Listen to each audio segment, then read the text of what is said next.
Olá, você que está aí assistindo. Hoje nós vamos dar início ao estudo das súmulas do TST. Eu vou trazer aqui semanalmente um estudo de súmulas do TST e nós vamos começar hoje pela súmula número 1. Vamos lá, trazer aqui para a tela para vocês acompanharem comigo. Olha só, vamos aqui começar falando o seguinte, gente. Primeira coisa que a gente vai ver que a súmula número 1, ela é uma súmula aí já antiga, de 2003, e ela diz o seguinte: prazo judicial. Quando a intimação tiver lugar na sexta-feira ou a publicação com efeito de intimação for feita neste dia, o prazo judicial será contado da segunda-feira imediata, inclusive, salvo se não houver expediente, caso em que fluirá no dia útil que se seguir. Apesar dela ser uma súmula antiga, ela ainda está em vigor no nosso ordenamento jurídico. O que eu tenho que dizer para vocês aqui de início? O artigo 775 da CLT, ele dispõe que na contagem dos prazos processuais exclui-se o dia do começo e inclui-se o dia do vencimento. Isso daí é uma regra tanto do processo do trabalho quanto do processo civil, que lá no artigo 224 do CPC, esse artigo ele dispõe basicamente a mesma coisa, tá? Dispõe que, salvo disposição em contrário, os prazos serão contados excluindo o dia do começo e incluindo o dia do vencimento. Bom, e aí, aqui, nós temos que mencionar também o artigo 770 da CLT. O artigo 770 da CLT, ele dispõe que os prazos serão, os atos processuais serão públicos, salvo quando o contrato determinar o interesse social e realizar-se-ão nos dias úteis, das 6 horas às 20 horas. Então, hoje, os prazos processuais trabalhistas, eles são contados em dias úteis. Tá? Vou deixar aqui anotado. E, na mesma risca, que é aplicado de forma subsidiária, o parágrafo 3º do artigo 224 do CPC tem a mesma redação. Tá? Aplica-se a contagem do prazo, terá início no primeiro dia útil subsequente ao ato da publicação. Tá bom? Então, aqui, finalizando essa primeira parte da explicação da súmula número 1 do TST, eu tenho que mencionar também aqui o parágrafo 1º do artigo 224, ele dispõe o seguinte, que os dias do começo e do vencimento do prazo serão protraídos para o primeiro dia seguinte, se coincidirem com o dia em que o expediente forense for encerrado antes ou iniciado depois da hora normal, ou houver indisponibilidade da comunicação eletrônica. Então, vamos imaginar aqui o seguinte, um prazo que teria que iniciar-se no dia 10, vou colocar aqui 10 do 4 de 2025, título de exemplo, e há uma indisponibilidade no sistema ou o expediente foi encerrado antes do horário normal, o prazo de início ele vai ser protraído para o próximo dia útil subsequente, que seria, no caso, dia 11 de 4 de 2025.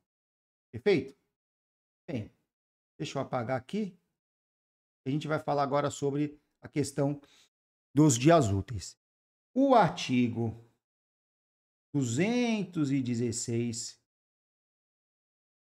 do Código de Processo Civil, ele dispõe o seguinte, olha só, além dos declarados em lei, são feriados para efeito forense os sábados, os domingos e os dias em que não haja expediente forense. Então, aqui a gente consegue extrair, de uma forma até intuitiva, o que são dias úteis. Dias úteis. Tá? Então, dias úteis são aqueles que não são os feriados, para efeito forense. É intuitivo. Tá? E aí, eu vou ler aqui um trecho de uma doutrina do professor José Miguel Garcia Medina, em que ele diz, perdão, José Garcia Medina não, do professor Nelson Neri Júnior, do Comentários ao Código de Processo Civil, que ele diz o seguinte: são os dias úteis são os dias em que há expediente normal no foro. Ponto.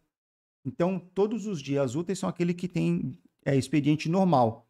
Se houver feriado, se houver ou não houver expediente forense, não será considerado o quê? Um dia útil para a contagem do prazo. Lembrando que o artigo 770 da CLT, ele dispõe que a contagem dos prazos são feitos somente em dias úteis. Feito? Entendido? Bem, aqui eu também queria falar um outro detalhe para vocês. Nós temos a súmula 310 do STF. E essa súmula, ela dispõe o seguinte: quando a intimação tiver lugar na sexta-feira ou a publicação com efeito de intimação for feita neste dia, o prazo judicial terá início na segunda-feira imediata, salvo se não houver expediente, caso em que começará no primeiro dia útil que se seguir. E essa regra, ela está constante não só no CPC, mas também acabou reforçando aí o entendimento do próprio TST. Bom, então, caso a intimação ela ocorra numa sexta-feira, o prazo vai começar a fluir somente no dia útil subsequente. Então, se nós temos aqui uma publicação na sexta-feira, vamos pegar aqui o exemplo, dia 10/4 de 2025, supondo que seja uma sexta-feira, e o prazo saiu nesse dia, vamos pular o sábado, o domingo e a segunda-feira começa a fluir o nosso prazo, desde que seja considerada dia útil para efeitos forenses. Perfeito? Então, se for um feriado, a gente joga para terça-feira. Se o feriado for na terça e na segunda-feira, através de provimento, designar que não é dia útil forense, não haverá expediente forense, então o nosso prazo vai ser o quê? Vai começar a partir da quarta-feira. Quarta-feira. Entendido? Bem, vou apagar aqui. A gente agora vai para a parte final do nosso estudo da súmula número 1 do TST. O que eu tenho aqui para dizer para vocês agora é com relação ao que a gente fala, né, que é o mais conhecido como processo eletrônico. É. Muito bonito. Vou colocar aqui, ó. Processo, vamos abreviar, né? Processo eletrônico. Tá? Bem, o que eu tenho para dizer para vocês a respeito do processo eletrônico? É o seguinte, ele mantém a mesma sistemática dessa súmula, tá? A súmula número 1. Mas o que é importante? A gente tem que entender o seguinte, tem que diferenciar, tá bom? Vou pegar uma outra cor de caneta aqui, para ficar mais evidente. A gente tem que diferenciar, tá? Diferenciar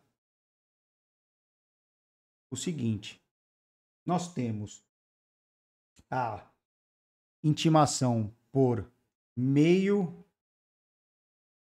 eletrônico. E nós temos a intimação através do Diário da Justiça eletrônico. Tem diferença? Tem diferença. Por quê? Quando a intimação é por meio eletrônico, o que vai acontecer? Elas vão ser a intimação, ela vai ser considerada realizada no dia da consulta. Então, você fez a consulta da informação, vai ser considerado o quê? A data da intimação. Então, se a consulta é feita no dia 10/4 de 2025, consulta da intimação, o prazo começa a correr no primeiro dia útil subsequente, que seria no dia 11/4 de 2025. Perfeito? Isso vem descrito aonde? Vem descrito lá na Lei 11.419 de 2006, perdão, no artigo 5º, parágrafo 2º da Lei 11.419 de 2016, que é a lei que trata da informatização do processo judicial. E aí, caso... Deixa eu apagar aqui novamente. Caso... Vou apagar só essa parte aqui, ó. Caso não ocorra a consulta, o que vai acontecer? O prazo...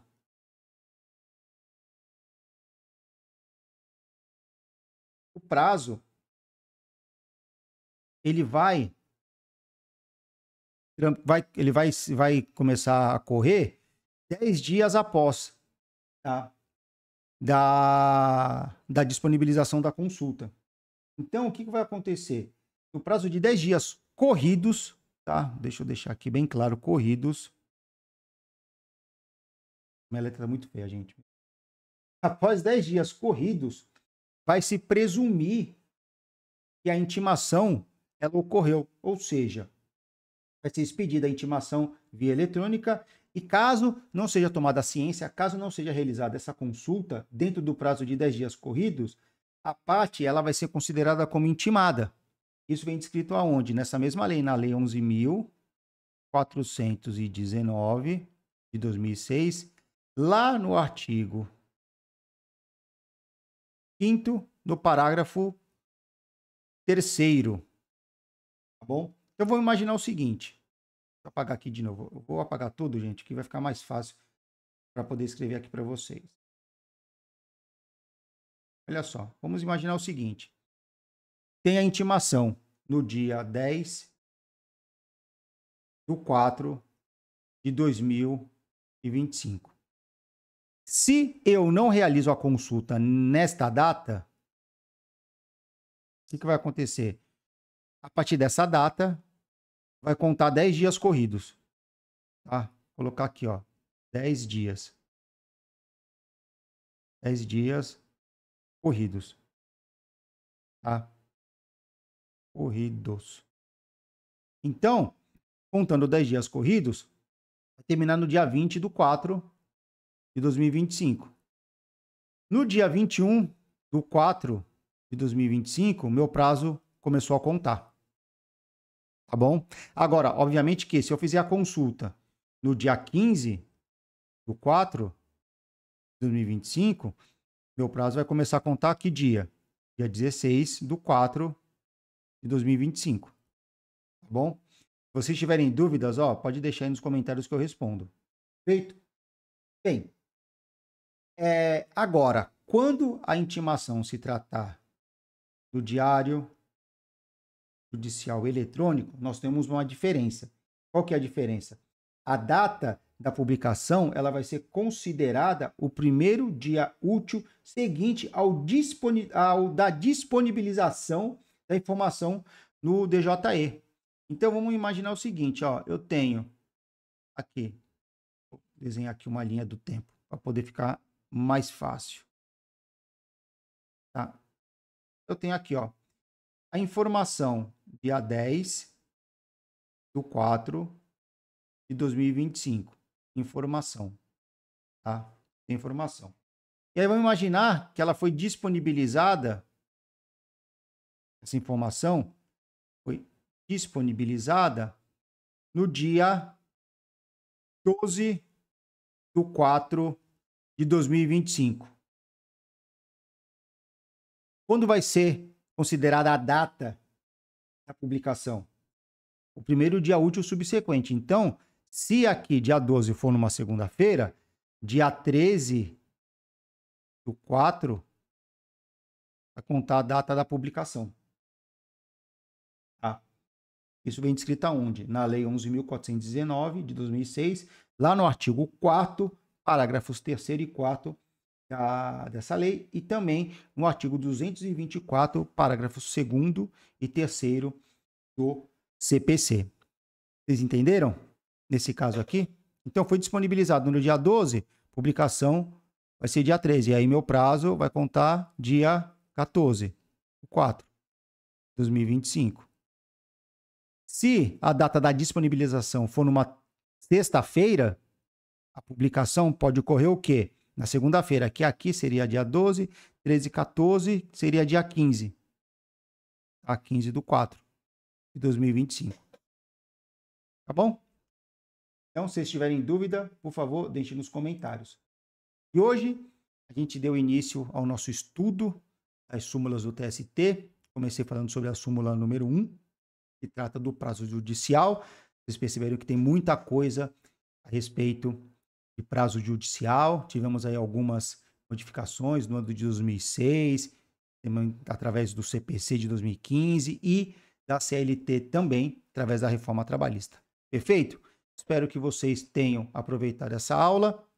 Eu volto durante a semana trazendo mais súmulas para a gente poder estudar. Tá bom?